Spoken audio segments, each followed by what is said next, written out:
وعلى آله وأصحابه وأزواجه وذرياته وسلم تسليما كثيرا كثيرا.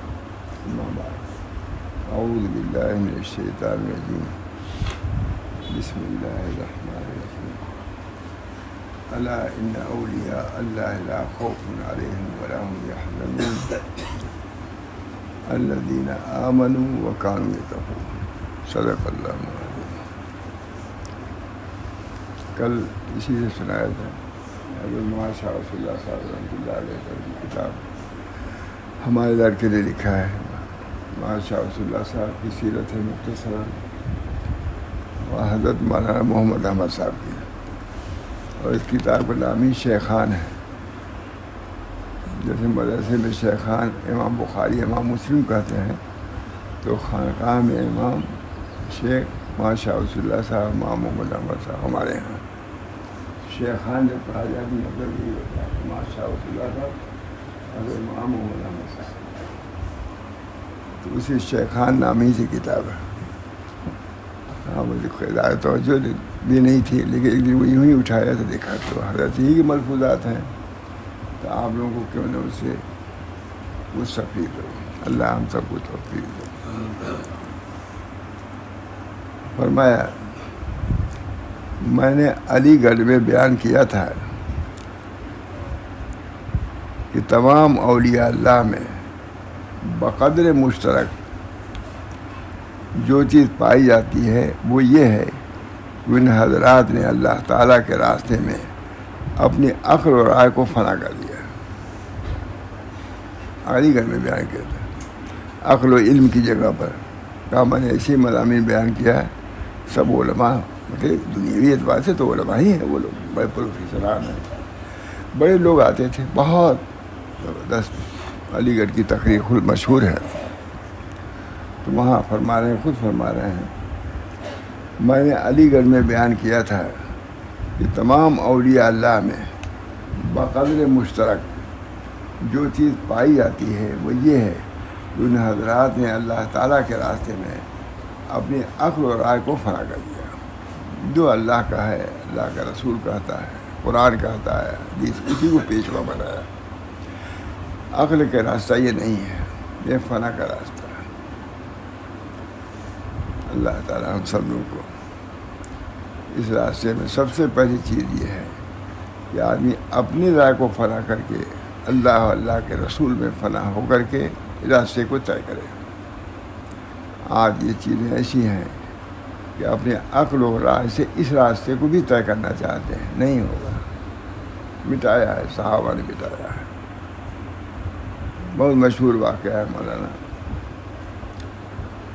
کہ نبی اکرم صلی اللہ علیہ وسلم تہجد کے وقت گئے، حجرے کم تھے.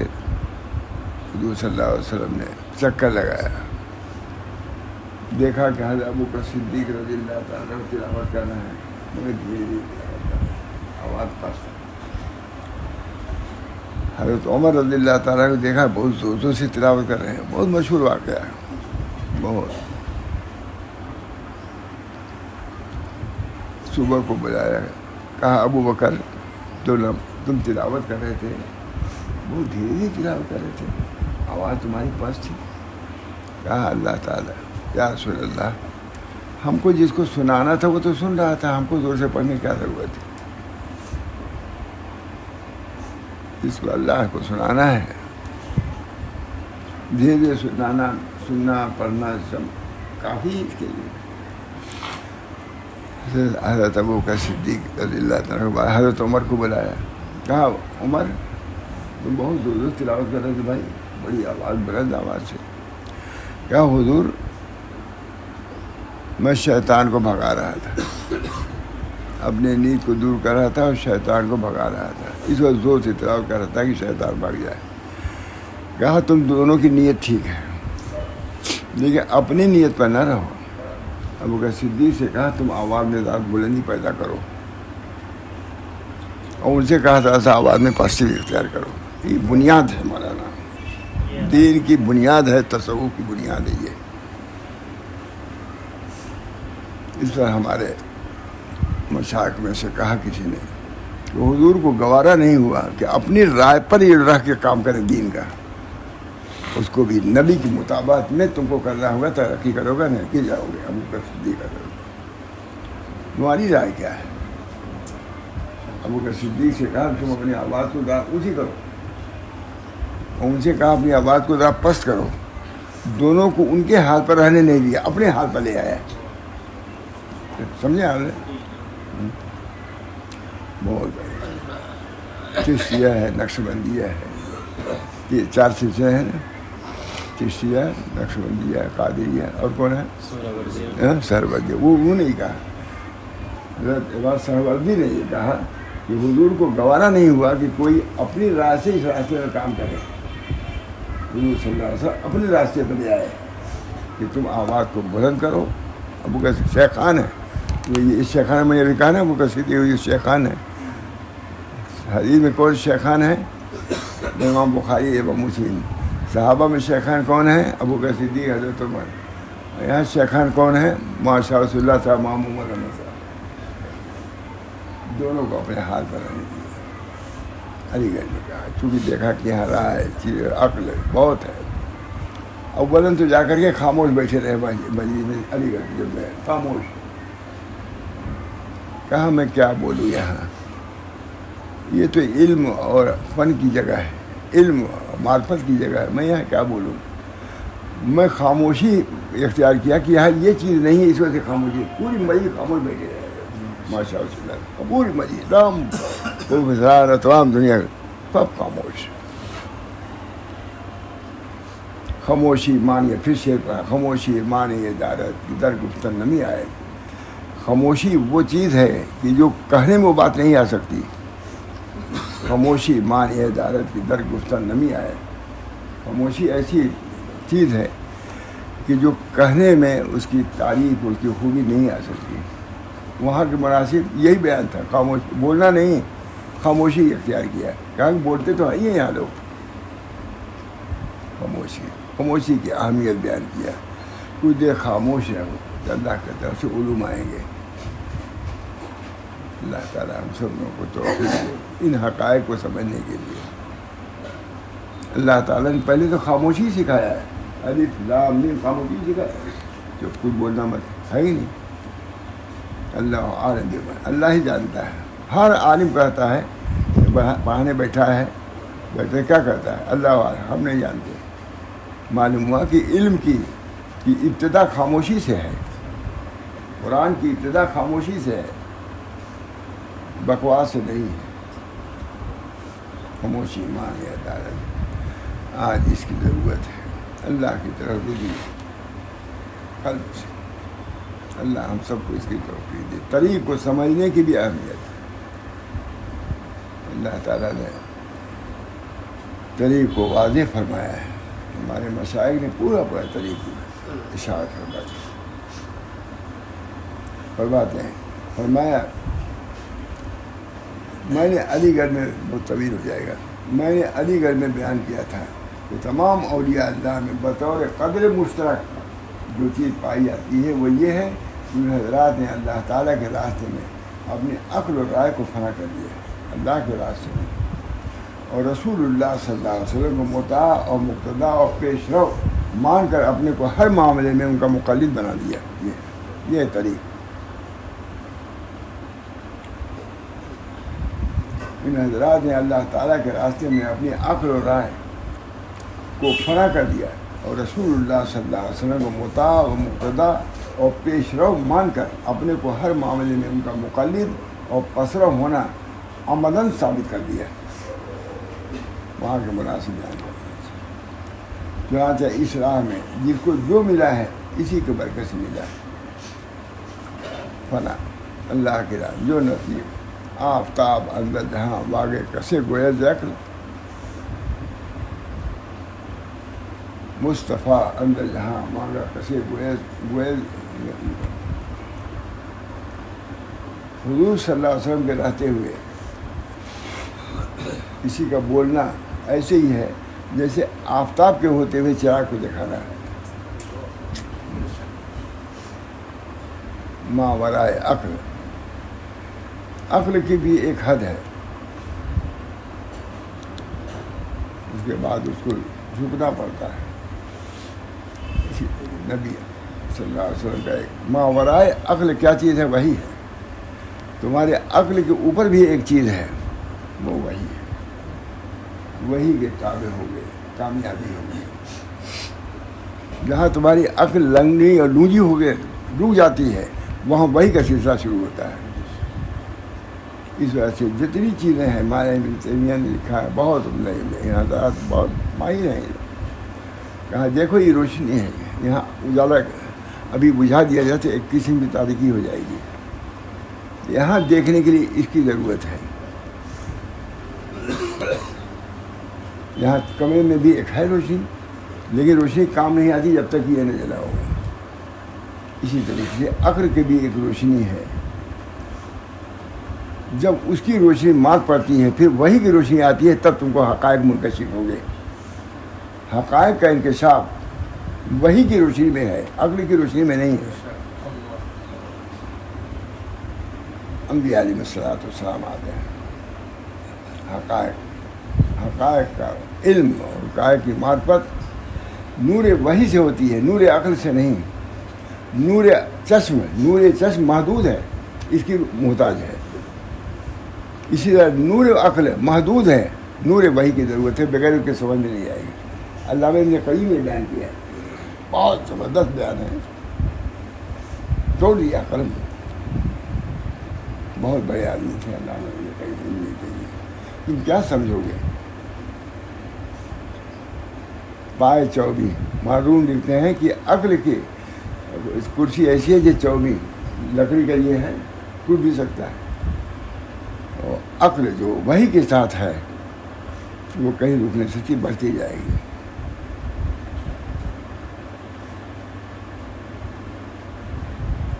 لولا النبوات لبطل المعاش والمعاد. ابن قیم. لولا النبوات لبطل المعاش والمعاد. اگر نبوتیں نہ ہوتی تو معاش و معاش سب باطل ہو جاتے. معاش بن تم نہیں چل سکتے تھے. معاش کے لیے بھی آدم علیہ السلام آئے، کھیتی کیا، ادریس علیہ السلام دوائیاں بتلائیں. معاش کے طریقے میں ابھی علی گڑھ میں بیان کیا تھا میں اس پر. اور لولا النبوات لبطل المعاش والمعاد. اگر نبوتیں نہ ہوتی تو معاش و معاد ہی نہیں باطل ہوتی. خالی آخر نہیں، دنیا بھی باطل ہو جاتی. تم کو سمجھ میں نہیں آتا کیا کرنا. لولا النبوات، یہ علامہ ابن قیم کیا ہوا. لولا النبوات لبطل المعاش والمعاد. میں نے کہا کہ اس پورے یونیورسٹی کی بنیاد معاش کے روپ پر ہے. اس کو نبوات سے ملانا ہوگا تب فرا پائے گی. معلوم ہے بیان کیا تھا نہیں؟ لولا النبوات لبطل المعاش والمعاد. اگر نبوتیں نہ ہوتی تو معاش معاد ہی نہیں، معاش بھی باطل ہو جائے گا. میں نے کہا کیونکہ اس یونیورسٹی کا یہ آغاز معاش سے ہوا ہے، اس وقت معاش کے ساتھ نبوات کو ملاؤ فنا پا ہوئے.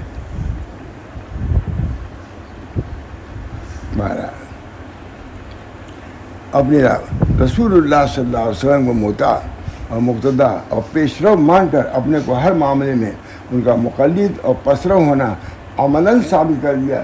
چنانچہ اس راہ میں جس کو جو ملا ہے اسی کے برکت سے ملا ہے، جس نے فرق کیا ہے حضور کے علم میں. اسی لیے میں نے بیان کیا تھا کہ مشائخ مستقل نہیں ہوا کرتے. مشائخ بھی اپنے جی سے کچھ نہیں کر سکتے، بلکہ وہ رسول اللہ صلی اللہ علیہ وسلم کے تابع ہیں. اسی لیے جو ولی استقلال کا دعویٰ کرے وہ ولی نہیں ہے، سب پسرو ہے، نبی کے پیچھے چل رہا ہے. اگر اس پسروی کو چھوڑے گا باطل ہو جائے گا. علماء نے اسی کو کتاب میں لکھ دیا ہے اور اس کو سمجھانے کی پوری کوشش فرمائی ہے. چنانچہ شرائع میں ولی کی تعریف یوں فرمائی ہے، پڑھاتے ہیں پوری سنیا آ گیا. والعارف باللہ، ولی کون ہے؟ عارف باللہ. والعارف باللہ تعالی وصفاتہ حسب ما یمکن. ولی وہ شخص ہے جو اللہ تعالیٰ کی ذات اور صفات کا بقدر امکان عارف ہو، بقدر امکان.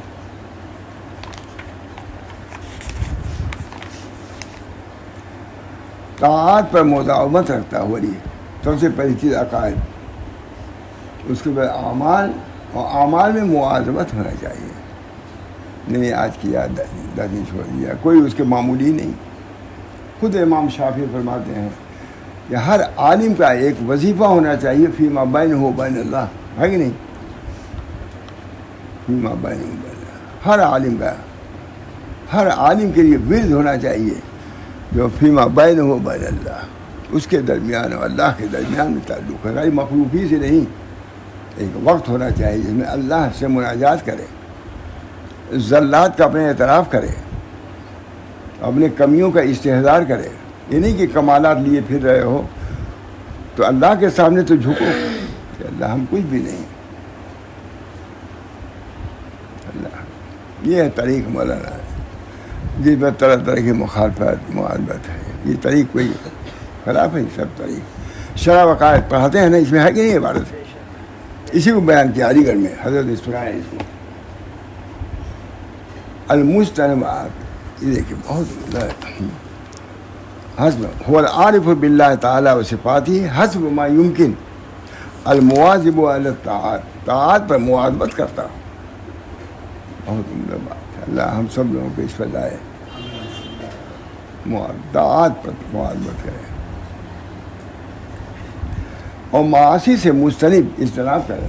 یہ بھی ساتھ عقائد درست ہوں، اعمال پر مواظبت ہو، صحیح تو ہو، مواظبت ہونا چاہیے، اور معاصی سے مجتنب ہو، مجتنب اجتناب، اور لذات اور شہوات سے دور رہنے والا ہو. تب ولایت ہے. لذات اور شہوات میں ہر وقت رہو گے کیا پاؤ گے؟ لذات و طاعت. اس کے بعد ہی آگے چڑھ کے فرماتے ہیں لن یکون ولیا الا ان یکون محقا فی دیانتہ ودیانتہ الاقرار بالقلب واللسان بصراط رسول صلی اللہ علیہ وسلم. خود صاحب ہے کوئی شخص ولی نہیں ہو سکتا. اس کے کچھ ہی دیر کی تحریک فرما رہے شرح عقائد کی کتاب ہے. کوئی شخص ولی نہیں ہو سکتا جب تک اپنی دیانت میں محق رہو، ثابت رہو. دیانت اس کی ثابت ہونا چاہیے. دیانت دیانت کا نام نہیں، دیانت ختم ہے، امانت ختم ہے، کسی کا کچھ اعتبار نہیں. ہم لوگ ہر وقت حالات مسلمان ہی سے رہتے ہیں، ہندو تھوڑے نہیں آتے ہمارے پاس. سب پریشان ہیں، فلاں نے یہ حرف کر لیا، فلاں نے وہ غبن کر لیا، فلاں مسلمان کا حرف غبن کر رہا ہے، غصب کر رہا ہے، بری ہے. کوئی شخص ولی نہیں ہو سکتا جب تک اپنی دیانت میں محق نہ ہو. اور محق ہونے کا مطلب یہ ہے کہ رسول اللہ صلی اللہ علیہ وسلم کے رسالت کا قلب و زبان سے مقل نہ ہو. پہلی چیز یہ. اور رسول اللہ صلی اللہ علیہ وسلم کے جملہ عوامر و نواہی میں آپ کی اطاعت کرتا ہوں. آپ لوگوں کے برکت سے 20ویں سال بعد میں خود دیکھ رہا ہوں. میں نہیں جمع کیا ہے، محبوب نے جو کچھ کیا ہمارے مشورے سے کیا، لیکن مجھے خیال تھا مجھے کبھی دیکھنا چاہیے. آج آپ لوگوں برکت تھا مجھے خیال کیا. تو آپ سے کہوں گا کہ وہ سارا کاغذ نکالیے گئے، بار آ گئی. یہ علی گڑھ میں سنایا دیتے ہیں، سارا کاغذ لے کے بیٹھتے ہی تھے. اور کیا نصیحت مل رہے تو پورا شور ہو گیا. حضرت کے مجالس کا بہت شور ہے. ہاں پروفیسران بڑے بڑے آتے تھے، علی احمد نظامی والے سب آتے ہیں. میرا خیال ہے رسول اللہ صلی اللہ علیہ وسلم کے جملہ عوامر اور نواہی میں آپ کی اطاعت کرتا ہوں. یعنی عقائد و عبادات کے علاوہ معاملات، معاشرت اور اخلاق میں بھی اسی طرح متبع ہو جیسا کہ سلوک اور برتاؤ اچھا متبع ہو. یعنی اخلاق میں بھی اسی طرح متبع سنت ہو کہ ان کے سلوک و برتاؤ کو دیکھ کر رسول اللہ صلی اللہ علیہ وسلم کے اخلاق یاد آ جائے. ایسے جو اس راستے میں چلے اس طریقے سے رہنا چاہیے کہ آدمی سمجھ لے کہ حضور کے اخلاق ایسے ہی تھے. علامہ شاعرہ نے لکھا ہے بہت کہ بعض مشائخ ایسے ہیں جو کہتے ہیں کہ ہم کو عیادت سے اور زیارت سے اور اسے مناسبت نہیں ہے، ہماری طبیعت گوارا نہیں کرتی. کہا تمہاری طبیعت شریعت کے خلاف ہے، توبہ کرو. شیخ ہو بڑے ہو اتباع سنت نہیں کرو گے کبھی شیخوخت باقی نہیں رہے گی تمہاری. حضور زیارت کرتے تھے، عیادت کرتے تھے، جاتے تھے کہ نہیں؟ ایک معمولی باندھی کی جنازے میں لوگوں نے نہیں شریک کیا، کہا کہ ارے وہ جو جھاڑو دے رہی تھی کہاں گئی؟ کہا حضور وہ تو مر گئی۔ کہا کسے جا رہا؟ حضور قبر پر گئے اس کے۔ یہ ہے حضور صلی اللہ علیہ وسلم، معمولی بات نہیں، حبشی تھی جھاڑو دیتی تھی۔ یہ حضور کے یہ اخلاق معلوم ہوا کہ اس کی وفات ہو گئی ہے۔ کہا تم نے ہم کو اطلاع بھی نہیں کیا؟ کیسی شفقت تھی اپنی۔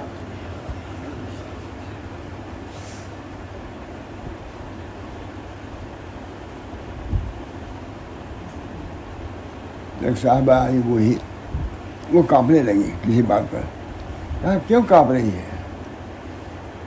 یا مسکینہ علیہ کہ بالسکینہ، اے مسکینہ سکینہ کو اختیار کرو، میں وہی ہوں کہ خشک روٹیوں کو بکریاں چرایا کرتا تھا۔ یہ حضور کی سیرت، یاد کیا اپنی سیرت کو کہ میں کیا تھا کیا ہو گیا، اللہ نے کیا کر دیا۔ میں وہی ہوں جو خشک روٹیوں ہے، کوئی سیرت پتہ بھی نہیں۔ بڑائی تو ہے، خوب بڑائی اختیار کرو۔ میرے دوستو، چھوٹے بننے میں ترقی ہے۔ من تواضع للہ رفعہ اللہ۔ آپ کسی چیز پر کبر نہیں کر سکتے، نہ اپنے علم پر، نہ اپنی عبادت پر، نہ اپنے مال پر، نہ اپنے حسن پر، نہ اپنے نسب پر۔ کبر کا کوئی نام و نشانی نہیں اسلام میں۔ اللہ اکبر کہہ کے نفی کر دیا، اللہ ہی سب سے بڑا ہے۔ یہ ہمارا طریق یہی ہے۔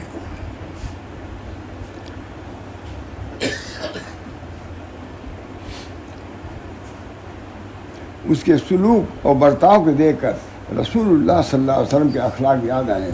اگر اس ولی نے دین کے کسی شعبے میں آپ صلی اللہ علیہ وسلم کے مطابقت کو ضروری نہ سمجھا اور اپنے کو مستقل گردانا، تو وہ شخص ہرگز ولی نہیں ہو سکتا۔ شرع عقائد کی کتاب ہم لوگ سمجھتے ہیں بس پڑھا دو، دیوبند میں امتحان ہو جائے، دورے میں داخلہ ہو جائے، اس کے علاوہ کچھ ذہن میں نہیں رہتا۔ اس کی پوری بحث کیا ہے حضرت نے۔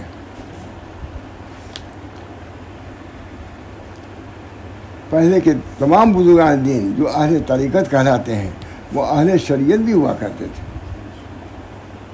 خلاف پیغمبر کثیر احمدید، ہرگز بمندل نخواہ رسید، مپندار سادی کی راہ صفا، تمہار رفت جب بر پے مصطفیٰ۔ اے سادی، نہ سمجھو کہ راہ صفا بغیر حضور کے راستے کے نہیں پا سکتے۔ راہ صفا حضور کا راستہ ہے، دوسروں کا راستہ راہ کبر ہے، نہیں پاؤ گے۔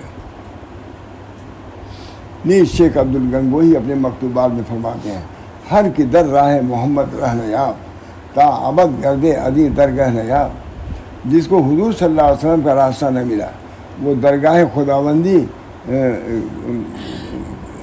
کا گرد بھی نہیں پائے، وہ درگاہ خداوندی کا گرد بھی نہیں پائے گا۔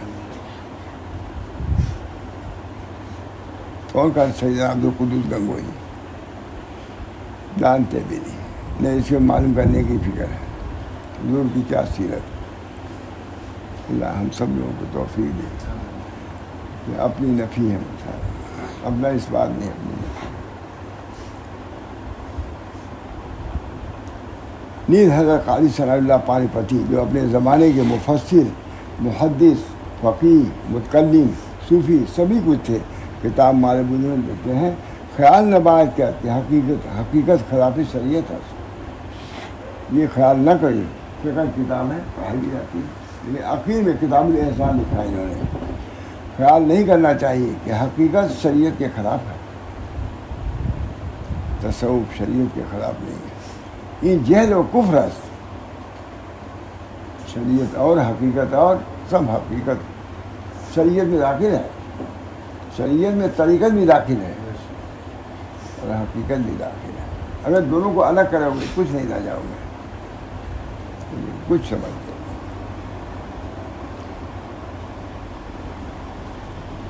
مگر افسوس کہ ان اکابر کے ارشادات کی جانب توجہ کم ہو گئی ہے اور شیطان کی چال اس کے چال میں پھنس گئے، اس کے جال میں پھنس گئے۔ پر شریعت کی جو عظمت ہونی چاہیے، عوام تو عام، بہت سے اہل قلوب بہت سے اہل قلوب کے دلوں سے نکل گئی. شریعت اصل چیز ہے.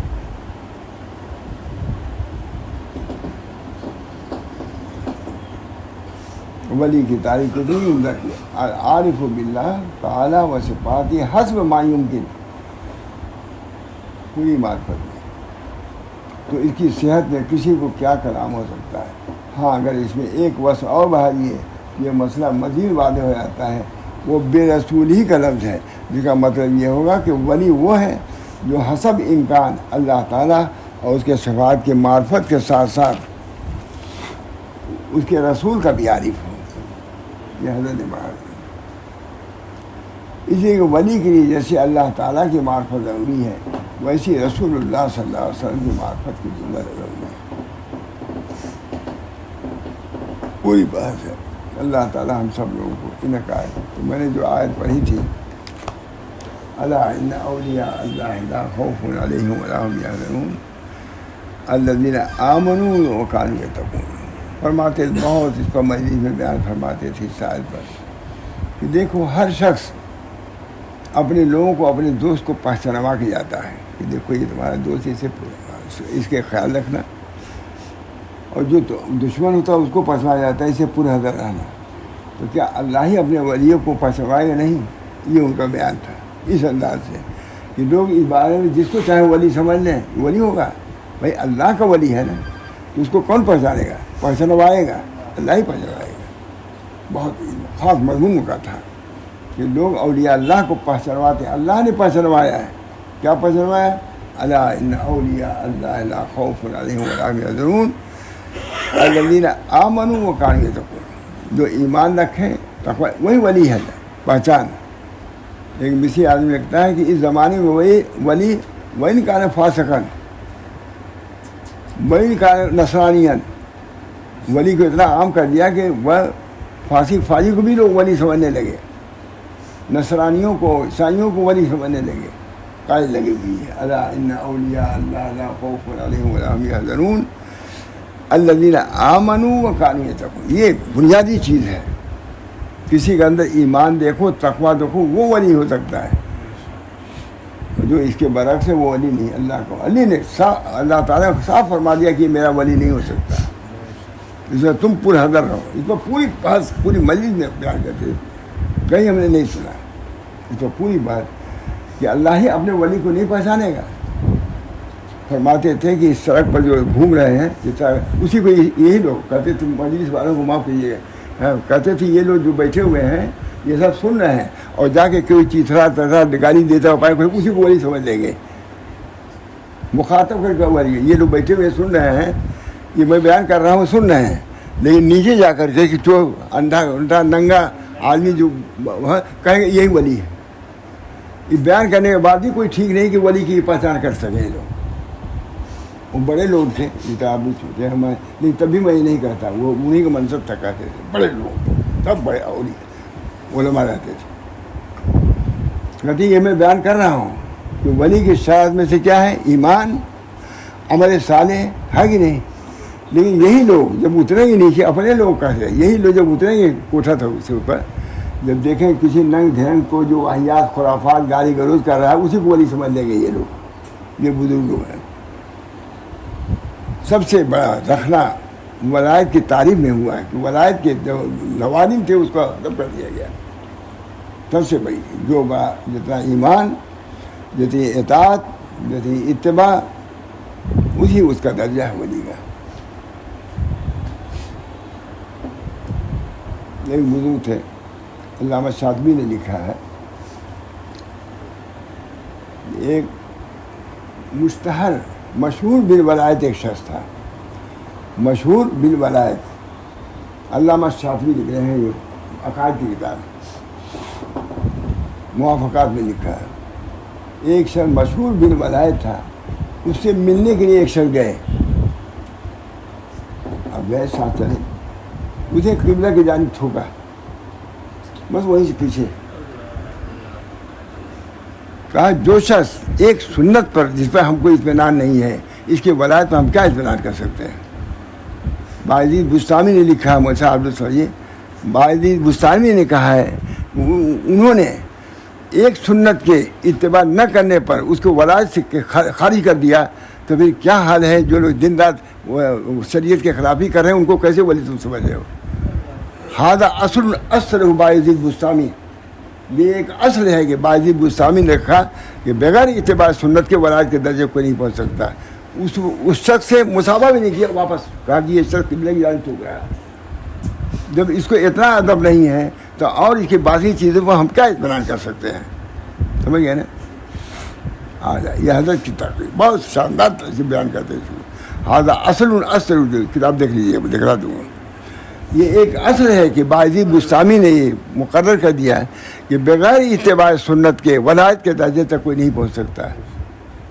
صرف قبلے کی جانب تھوکا انہوں نے، اس سے وہ سمجھا کہ یہ باطنی نسبت سے، باطنی ادب سے محروم ہے یہ شخص، ایسا سا ولی نہیں ہو سکتا. کہتے ہیں احتیاط کی ضرورت ہے. ویسا عام طور سے قبلے کی جنگلیں ہوتے ہیں، یہاں تو اس کا نہیں، لیکن ہم لوگ وہاں رہتے تھے، جہاں جاتے تھے گجرات میں، سب قبلے کی جنگلیں. میں تو کہتا ہوں ضرورت پڑی جاتی ہے، گھنٹوں آدمی رہتا ہے، یہ شاید میں نے کبھی تھوکا، ضرورت بھی پڑتی تھی. میں کہا وہی یاد آ جاتا تھا مجھ کو، یہی بات مجھ کو یاد آ جاتی تھی کہ قبلے کی جانب تھوکنا ہوگا. اب کسی طرح کر کے تھوک لیں دوسری بات ہے، لیکن ہذا اصل بایزید بستامی، یہ ایک اصل ہے، طریقہ ہے کہ بغیر اتباع سنت کے کوئی ولایت کے مقام تک نہیں پہنچ سکتا. کون کہہ رہا؟ بایزید بستامی، بزرگوں کی سردار. اللہ تعالیٰ ہم سب لوگوں کی اتباع سنت کی توفیق عطا. بہت بڑی دولت ہے اتباع سنت. ہمارے بزرگوں نے بہت اہتمام کیا ہے، احتیاط کیا ہے، اس کا انتظام کیا ہے، سونے میں، اٹھنے میں، بیٹھنے میں. اتباع سنت بہت اہتمام کیا ہے. ماں گنگوئی وغیرہ. اب یہ تو نہیں ہے، حضرت حاجی امداد اللہ صاحب کبھی پیر نہیں پھیلاتے تھے. کس نے کہا حضرت آپ پیر نہیں پھیلاتے سونے میں؟ پیر کہا کوئی آقا کے سامنے پیر پھیلاتا ہے؟ آقا میرا دیکھ رہا ہے مجھ کو. اچھا جو ہمارے جد امجد ہیں نا، آقا کے سامنے کوئی پیر نہیں پھیلاتا. اللہ تعالیٰ حضرت حاجی امداد بہت بڑے شخص، متبع سنت، اصطلاحی عالم بھی نہیں تھے، لیکن اصطلاحی عالم کہتے ہیں ان سے بیٹھ تھے، دست گرفتہ تھے. اتباع سنت بہت بڑی. حضرت خواجہ بہاؤالدین سے کسی نے کہا کہ حضرت آپ کے لیے کوئی کرامت ہے؟ کہا بہاؤالدین کی ایک کم کرامت ہے کہ باوجود اتنی معاصی کی زمین پہ چل رہا ہے اور زمین اس کو نگل نہیں لیتی.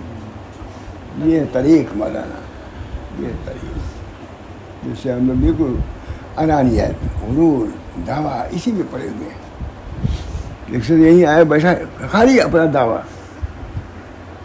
میں نے کہا کبھی یہ سکتا ہے یہاں تو انانیت کو توڑنا ہے مجھے. انانیت کیا چیز ہے؟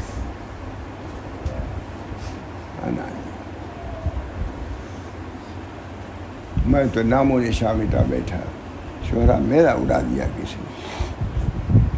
اللہ تعالیٰ ہم سب لوگوں کو اس طریق کو سمجھنے کی توفیق دے. میں اس طریق کے لیے بیٹھا، چاہے خود عامل نہیں ہو لیکن طریق واضح تب. میں تو نام و نشان مٹا بیٹھا، شہرا میرا اڑا دیا. اپنے کرامات کو کیا بیان کرتے ہوں؟ کس کا ہے؟ مشائخ نقشبندیہ کا اثر بول رہا ہے کہ بہاؤالدین کی ایک کم کرامت ہے کہ باوجود اتنے معاشی گناہوں کے چل پھر رہا ہے اور زمین اس کو نگل نہیں لیتی. شیخ سے پوچھا کسی نے، آپ کا کوئی خادم ہے، کوئی غلام ہے؟ کہا خادم کے لیے مخدومیت کی شان نہیں ہونی چاہیے. میں تو خود خادم ہوں، میرا کیا خادم کوئی ہوگا. غلام کے لیے آقائیت زیب نہیں دیتی. غلام جب ہے تو پھر آقا کیا ہے؟ یہ ہے طریق مولانا. ہم کو بھی چلنا ہے اسی پر، آپ کو بھی چلنا ہے. ہم اپنے اولاد کو بھی کہتے ہیں، ان کو بھی کہتے ہی رہتے ہیں.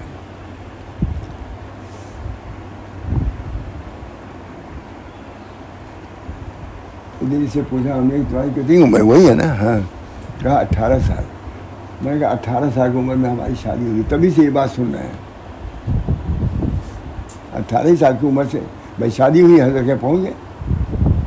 پہلے ہی نکاح ہوا, پوچھا قوم زمان تم حافظ ہو؟ میں نے کہا نہیں. قدر ہو؟ میں میجر پاس کر کے گیا تھا. اسی وجہ سے تربیت شروع ہو گئی کہ نہیں. چھوہارا لے آنے میں کچھ دقت ہو گئی تھی. کہا تم کو چھوہارا بھی نہیں معلوم کہ کون لے آتا ہے, کون تقسیم کرتا ہے. یہ بھی ڈانٹ. تو ڈانٹ سے تو شروع ہی ہے ہمارے, پوری زندگی ڈانٹ ہی سے شروع ہوئی ہے. زجر تو بھی خون دل پینے کو, لخت جگر کھانے کو یہ غذا ملتی ہے. جانا تیرے دیوانے کو, ہر چیز میں اتنی محنت ہے. معمولی امتحان ان کو تھا پریشان, امتحان ہے امتحان ہے امتحان ہے, یہ امتحان باقی ہے. اس کے لیے کتنی تیاری کر رہے ہو. ہم لوگ دلی میں تھے, وہاں عمرہ صاحب, تو میں گیا, مل کے آنا تھا مجھے الہ آباد. کہا کہاں جا رہے ہیں؟ میں کہا الہ آباد جا رہا ہوں.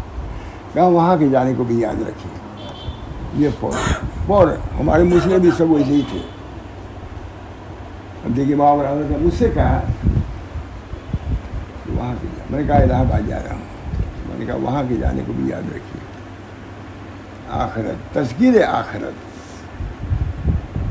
وذکر فإن الذکرى تنفع المؤمنین. آپ تذکیر کیجیے, مومنین کو نفع ہوگا. بہرحال اللہ تعالی ہم سب لوگوں کو طریق حق پر قائم و دائم رکھے, اور اس طریق کو ہمارے لیے آسان فرمائے. اللہ تعالی اپنے درگاہ تک پہنچنے کی توفیق مرمت کر, وہی پہنچائیں گے تو پہنچے گا. تو کہتے اپنے کو سمجھے تو کہ ہم کمزور ہیں, ضعیف ہیں, اللہ سے مدد مانگو. اے اللہ اس طریق پر چلنا آسان ہمارے لیے. حضور نے خود مانگا, اللہم آت نفسی تقواہا وزکھا انت خیر من زکاہا انت ولیھا. آپ ولی ہیں, میں صاحب نفس ہوں, تو آپ ولی نفس ہیں. آپ ہماری مدد کیجیے. بہرحال یہ ذہن اس کتاب کی برکت سے ٹھیک بیان کر دیا. اس کتاب کی برکت ہمارے محبوب نے جمع کیا, اللہ کے نے. اچھی ہے, بہت اچھے ملفوظات آگے ہیں.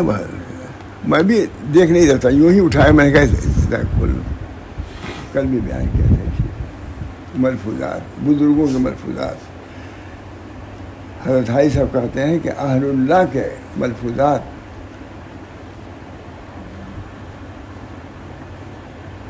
نامرد کو مرد اور مرد کو شیر مرد بنا دیتے ہیں. یہ بہت حضرت حاجی صاحب کا جملہ حضرت خود نقل کرتے تھے. سنا دیا, ٹھیک سنائے نا. نامرد کو مرد اور مرد کو شیر مرد بنا دیتے ہیں. یہ ملفوظات حضرت حاجی صاحب نے بہت سنا دیتے ہیں. بہت دنوں بعد ہم نے سنا دیا, آج بہت دنوں بعد.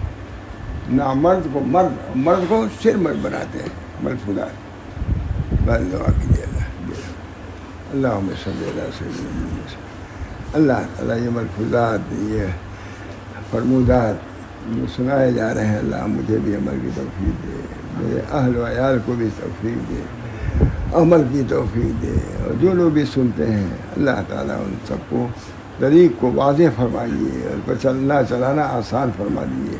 ساری دنیا جب تک اس طریق پر نہیں آئے گی عافیت نہیں مل سکتی. یہ اتنے خاص تصوف ہے, یہ نہیں ہے کسی شیخ. طریق تو عام ہے, یہ طریق عام بیان کیا نے اللہ تعالیٰ نے ماتانی کے. یہ طریق خداوندی ہے, طریق الہی, طریق رسول نبی ہے. اللہ تعالیٰ ہم سب کو اس پر چلنے کی توفیق دے. اللہ تعالیٰ ہر قسم کی عافیت عطا فرمائے, سہولت عطا فرمائے. اللہ تعالیٰ ہمارے سب کے لیے آسان فرما دے. ربنا تقبل منا انک انت السمیع العلیم برحمتک یا ارحم الراحمین بحرمت سید نبی کریم صلی اللہ تعالی علیہ وسلم.